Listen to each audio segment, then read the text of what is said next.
দর্শক, আমরা এই মুহূর্তে আছি সিলেটে। আমাদের বাংলাদেশের একজন বিখ্যাত শিল্পী রয়েছেন, যিনি প্রয়াত শিল্পী হাসান রাজা। আমরা সেই হাসান রাজার বাড়িতে আসছি এবং ওনার বাড়িতে একটি জাদুঘর করা হয়েছে। আমরা সেই জাদুঘরটি দেখব। তো জাদুঘরটি দেখার আগে আমি ওনার বাড়ির যে চারপাশের যে ভিউ রয়েছে, সেই বাড়িটি কত সুন্দরভাবে এখনো সুরক্ষিত অবস্থায় আছে সেটা একটু আপনাদেরকে দেখাই।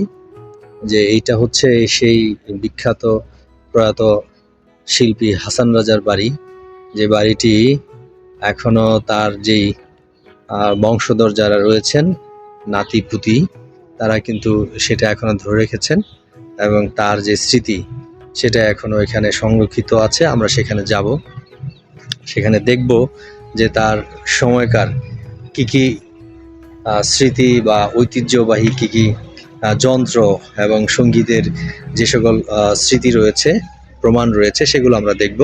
আজকে আমরা সেই হাসান রাজা সাহেবের যে বাড়ি রয়েছে সেই বাড়ির জাদুঘরে আমরা যাচ্ছি।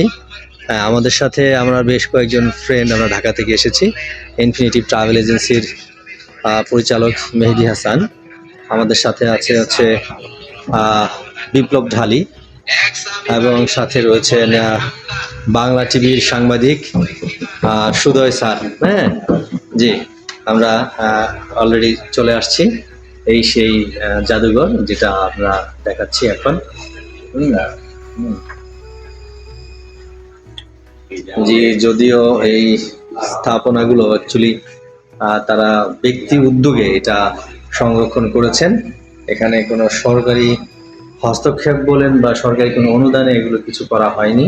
সম্পূর্ণ হচ্ছে ব্যক্তি উদ্যোগে সংরক্ষণ করা হয়েছে এই বিখ্যাত শিল্পী স্মৃতি কর্মগুলো, এবং তার সকল কর্মই কিছু কিছু অংশ এখানে নিদর্শন রাখা হয়েছে। তার কিছু বাণী রয়েছে এখানে, মর্মবাণী, যেগুলো মর্মী কবি হাসান রাজার সংক্ষিপ্ত জীবন বৃত্তান্ত একটা ছোট্ট বিবরণ এখানে রয়েছে। তাছাড়া কবির উল্লেখযোগ্য কয়েকটি গান ইংরেজি অনুবাদ সহ এখানে সংরক্ষণ করা হয়েছে, যেগুলো আপনারা কখনো এখানে আসেন তাহলে আপনারা সুন্দরভাবে এগুলো দেখে উপভোগ করতে পারবেন। এই গুণী শিল্পীর যে কর্মগুলো রয়েছে, এই কর্মগুলো আসলে এখন দেশি এবং বিদেশি পর্যায়ে কিন্তু এগুলো নিয়ে অনেক গবেষণা চলতেছে। কিন্তু আমাদের দুর্ভাগ্য যে আমাদের যে রাষ্ট্র আর যেই উদ্যোগ নেওয়ার কথা, আসলে সেটা কেন নেয়নি এই যাবৎ এত সময় পেরিয়ে গেছে, তার ব্যক্তি জীবনী সহকারে এবং তার কর্মগুলো রাষ্ট্রীয়ভাবে সংরক্ষণ করা হয়নি কেন, আসলে সেই বিষয়ে আমাদের আসলে কিছু জানা নেই, আমরা জানি না।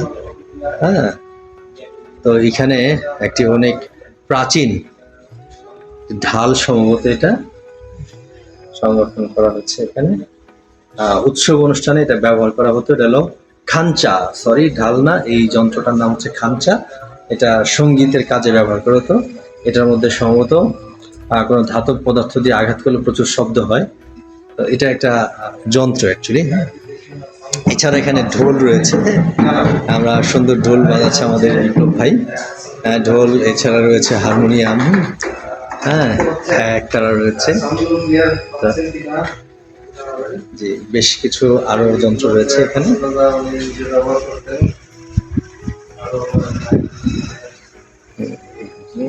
অনেক সুন্দর সেই প্রাচীন নিদর্শন, যেগুলো ওই সময়কালে উনি যেহেতু একজন সম্ভ্রান্ত পরিবারের সন্তান ছিলেন, প্লাস ওই সময় খুব ধনী ব্যক্তি ছিলেন, তো তার শিল্পকর্মের যে জিনিসগুলো সেগুলো কিন্তু খুব ওই সময়ের জন্য, ওই সময়কালকার খুব দামি জিনিস ছিল। যে ধন্যবাদ সকলকে আজকে আমাদের এই ছোট্ট ভিডিওতে থাকার জন্য। জি, আল্লাহ হাফেজ। আমি বিদায় নিচ্ছি, মেহেদি হাসান। সবাই ভালো থাকবেন।